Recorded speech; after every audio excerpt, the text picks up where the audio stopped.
Hello cycling fans everywhere, this is Jake Sanderson. I am Snowman Cycling, and damn, it has been a long time since I've said that. So I just wanted to drop you guys a message. I've had loads of really kind messages from people, fans of the channel, just asking me where I've been, why I haven't been uploading any videos, and if I'm coming back. So I'm here to tell you, yes, I am coming back. I'm here to tell you where I've been. I'm here to tell you, most importantly, where we're going. So let's strap in on this one. We're going to talk about everything I've just said, and we're also going to look at my first race back in over 6 months. So it was really, really brutal. We're going to have a look at it, see just how badly it went. But very quickly, before we do that, I'm just going to give you the lowdown on where I've been. So many of you know, unfortunately, at the end of September, I contracted COVID. So really, really not great scenario for me. And unfortunately, after COVID sort of cleared, I realised that I'd got long. So I was really not very well, unable to exercise properly. My ability to sort of do any efforts on the bike was totally diminished, and I just kept getting really, really ill with loads of other sort of illnesses. So it just sort of stopped me being able to put together any sort of meaningful training on the bike. And I went from maybe between 8 and 12 hours a week, something like that, depending on the week, depending on the training block, to sort of being really lucky if I could get an hour and a half, 2 hours a week on the bike. I was just really struggling to get any sort of energy together, so I was really tired all the time, just really lethargic, really, really struggling to sort of put any power down on the bike when I did get on it. So I've just been sort of trying to stick to zone 2 stuff, keep the pedals ticking over for a couple of hours a week. But it was really, really tiring. It just sort of meant that I was tired in the rest of my life. Wasn't really able to do things outside of the bike and work that I'd like to do. So I just had to sort of dial it back a little bit. And it's really unfortunate because cycling, exercise is a huge part of my life. It's a huge part of what keeps me who I am, keeps me ticking over. And to take that away was quite difficult to deal with. And so that was one facet of it, but that kind of feeds into the other factor, which is that I've been dealing with depression for most of my adult life, pretty much all of my adult life. I'm 35, nearly 36 now, unfortunately, and I've been dealing with it for as long as I can remember. Cycling, exercise was a huge, huge thing for me that helped me overcome most of that depression most of the time and keep me on a sort of narrow path. But unfortunately, when you take that away, you lose those endorphins, you lose that support strategy, and it meant that I just found myself in a bit of a tricky situation where I was fed up of not being able to cycle. I didn't want to watch videos of people cycling because I was jealous and I was really upset that I couldn't do it. So I just sort of had to take a total step back away from Zwift. Stop making Zwift videos about other people racing, about everything really, just to sort of get a total reset and sort of help me focus on coming back, remembering what I loved about cycling, Zwift racing, making YouTube videos and talking to you people. And I'm really pleased to say that I'm feeling a lot better now. I've been able to start training a bit more on the bike, putting together some more consistent hours, some consistent training. I've added running to the mix, which has been a really, really big thing for me and really, really helpful. And I'm feeling back to my old self. We're not quite there 100% yet, but I'm feeling the energy start to come back. I'm feeling my enthusiasm return. And most importantly, I've remembered that I still have some of my youth, some of my looks, and some of my hair left. So you can't ask for much more than that. Although unfortunately, I have added a couple of kilos, so that's a bit of a handicap. Anyway, that's enough talking. I know what you're here to see. You're here to see me suffering. You're here to see me being sick. So don't worry, I've got you covered. Let's have a look and dive in at my first race back for 6 months and why it was so horrible. Okay then gang, let's jump into this one. So for the first race back, I'm still not capable of doing anything too long, so we've got to stick to a pretty short race, and that means that we're going to do Temple Trek. So there's 10.7 kilometers, including the lead-in, pretty short, should take us about 15, 16 minutes, something in that ballpark to get to the end. So this one should be good for me to see how I feel, not go too hard, and see exactly how bad a condition my legs and my lungs are in. And spoiler alert, they're not doing too great.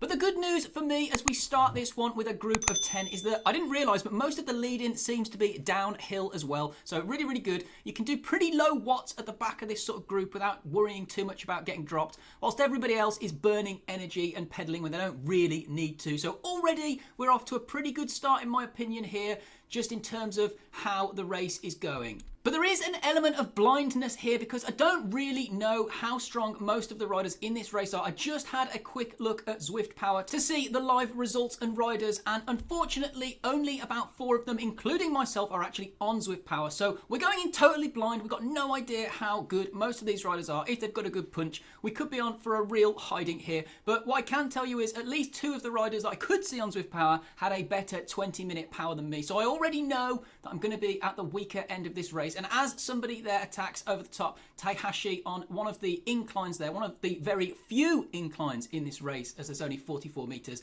I know that we can't let everybody else do the work for us. And on these inclines, in a small group where there's not much draft, we're going to have to close most of those gaps ourselves. But for the rest of the time like this, we're going to be sat snugly at the back of the group because we're going to have to race this one differently to how we'd race most B races. And those of you that are long-time fans of the channel will know that usually I'm sort of at the upper end of the B category. My best all-time power is about 4.4 watts per kilo for 20 minutes. So pretty much at the top end of B category, but we're really, really far away from that right now. We're not even close to those sorts of numbers. Realistically, I'd be lucky with 3.5 watts per kilo for 20 minutes, something like that. So we're really diminished, and that means that we're going to have to play this one totally differently, and we're going to have to be really, really sneaky, and we're going to have to use all of the tips and tricks that we've picked up in our years of Zwift racing to try and give us the edge here, because we're not going to be able to attack this like we do every rise in usual B races. Usually what I'd be doing in this sort of situation is trying to put the hurt on my competitors to sap their legs if I was the stronger rider. When you're the stronger rider, you want to put the other riders under pressure. But when you're in my situation right now and you're the weaker rider, you can't do that. You have to do the exact opposite. You have to be really, really careful, sneaky, sly. Some might call it cowardly, and sit at the back of the group taking as much draft as you can. But it means that you've got to be super selective with the moves that you decide to chase. So we're going to see here if my game theory is where it should be and I'm able to pick the right moves and follow the right wheels, or if I'm going to make a mistake that's going to cost me bad. Because if I make a mistake, I'm not going to have the legs or the energy to be able to close it here. So we're going to have to play this one perfectly if we want to be anywhere near the podium at the end of it.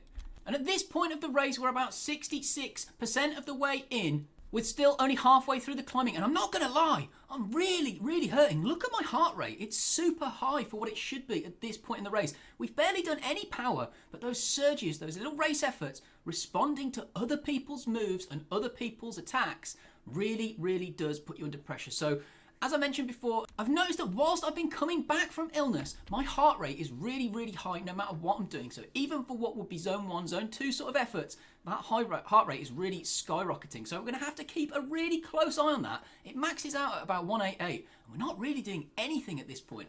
But the good news is, we've kept ourselves snug, we've kept ourselves secure, and we've been at the back of that group. So even though we're hurting, even though the legs are stinging, even though my lungs are starting to burn as well, with just 2.4 kilometers of this race left, we are exactly where I want us to be.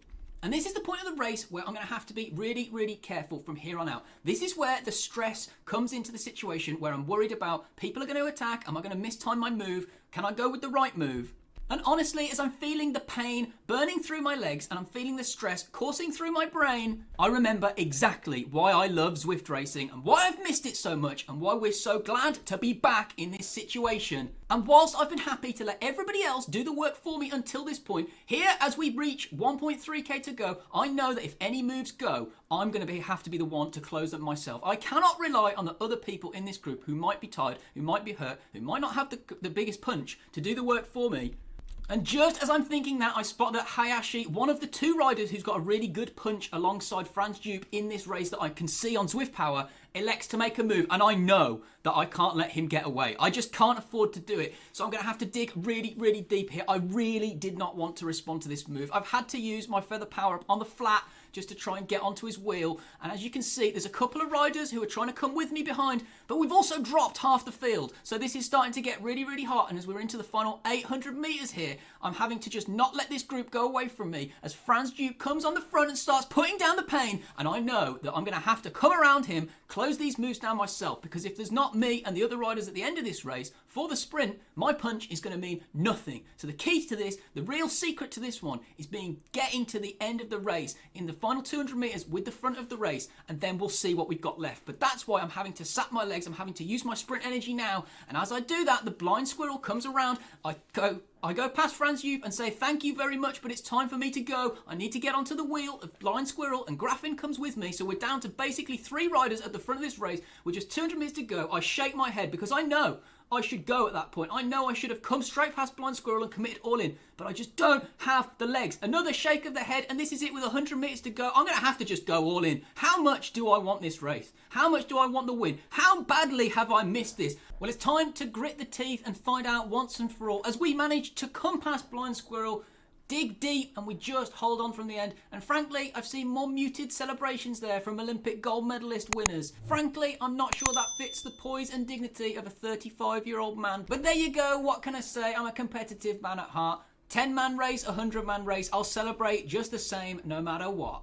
I really wanted that one indeed, and we were able to come past Blind Squirrel at the end there, and not very big power, but as you can see, I managed to use my efficiency to get me the win there. So I was clearly one of the weakest riders in that group, but by following the right wheels, closing the right moves, and doing the work that I knew I had to do myself at the very end, we're able to steal one and snatch victory from the jaws of defeat. So that really killed me. The power there was not very good, but like I said, it's the surges. I was really, really hurting. And as you can see, I'm red, I'm out of breath, and I'm really, really struggling here. But I'm absolutely over the moon to be able to get that one. Honestly, it was quite sobering how bad my power really was, how much that hurt me, and realistically, I only had one shot at that at the very end. If there'd been a really good sprinter there, I would have been absolutely toasted. But that's all good. We're not here necessarily to get the win. We're here to improve our fitness. And most importantly, we're here to have some fun. And I'd say we definitely accomplished that today. So win, no win, we're happy that we're back. We're happy that we're racing.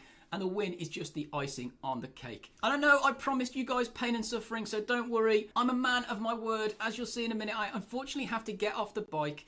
I make my way to my conservatory and I am sick all over my patio floor.